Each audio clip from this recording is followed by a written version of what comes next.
लेकिन वो demon king की पावर अवेकन कर लेता है।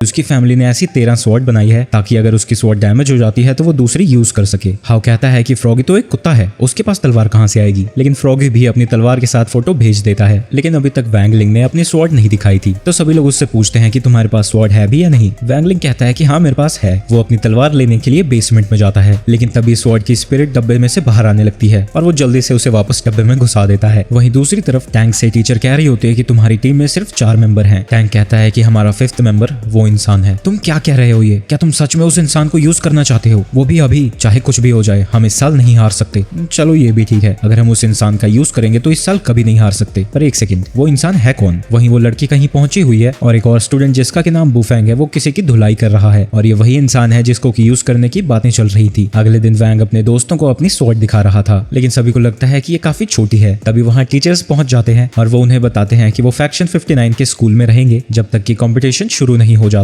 तभी टीचर देखते हैं कि वैंग अपने साथ कोई सामान नहीं लाया था। ऐसा इसलिए था क्योंकि वैंग का कोई इरादा ही नहीं था कंपटीशन में पार्ट लेने का। वो तो बस जाएगा और बीमारी का बहाना करके वापस आ जाएगा। लेकिन तभी एक बंदा आके ज़ुओ को कुछ बताता है और हम देखते हैं कि शैडो फैक्शन की लीडर उस बस का पीछा कर रही है। वहीं बस के अंदर वैंग के स्वॉर्ड से वही स्पिरिट बार बार बाहर आ रही थी, लेकिन वैंग हर बार उसे वापस घुसा देता था। जिसके बाद वो फैक्शन 59 में पहुंच जाते हैं और उनका स्वागत फैक्शन 59 की डायरेक्टर मिस जाय करती है। जाय और पैन पहले बहुत अच्छे दोस्त हुआ करते थे, लेकिन अब उन दोनों की दुश्मनी चल रही है। तो जाय टीचर से मिलने की जगह सनरॉन्ग के पास जाती है और कहती है कि ये तो तुम्हारे स्कूल के बजट में बहुत मदद करती होगी ना, और पान की बेइज्जती करने लगती है। जिसके बाद मिस पान भी उसके स्टूडेंट्स की बजाने लगती है कि तुम्हारे सारे स्टूडेंट्स बुली और गवार हैं, जिनमें बस ताकत है पर अकल सबकी घुटनों में है। लेकिन तभी जाय वैंग पे हमला कर देती है। वैंग तुरंत ही जमीन पे गिर जाता है और चोट लगने की एक्टिंग करने लगता है, पर यह कोई अटैक नहीं था बल्कि फोर्स वैल्यू चेक करने का तरीका था। तभी वो स्पिरिट बाहर आता है और वैंग को बताता है कि तुम्हारा एमुलेट टूटने वाला है, और उसी वक्त वो एमुलेट टूट जाता है और वहाँ बहुत ही बड़ा धमाका होता है और काफी देर तक उसके एमुलेट से आग निकलती रहती है। वैंग स्पिरिट से पूछता है कि तुमने मुझे पहले क्यों नहीं बताया। स्पिरिट कहता है कि मैं तुम्हें बताने आ तो रहा था, तुम ही तो मुझे दबाते रहे बार बार। तुम्हारे पास भी बस ताकत ही है, अकल तो घुटनों में ही है। एक्सप्लोजन खत्म होने के बाद सभी सोचने लगते हैं कि आखिर ये हुआ कैसे। जाय को भी समझ में नहीं आ रहा था कि ऐसा कैसे हो सकता है, क्योंकि उसने तो बस उसका लेवल चेक किया था। वैंग को स्ट्रेचर में लेटा के स्कूल के अंदर ले जाया जाता है और उसके पीछे सन भी जाने लगती है, लेकिन टैंग उसे रोकता है और उससे पूछता है मेरा खूबसूरत चेहरा तुम्हें याद है। लेकिन उसके रास्ते से ना हटने की वजह से सन उसको मुक्का मारती है, लेकिन ईशा उसे रोक देती है। तभी वैंगलिंग की बॉडी आग से जलने लगती है। तभी जाय आती है और उसे कपड़े से लपेट के बचा लेती है और उसे ट्रीटमेंट के लिए जल्दी से अंदर ले जाया जाता है। सन गुस्से में अपनी तलवार निकालती है और टैंक पे हमला कर देती है, लेकिन टीचर उसकी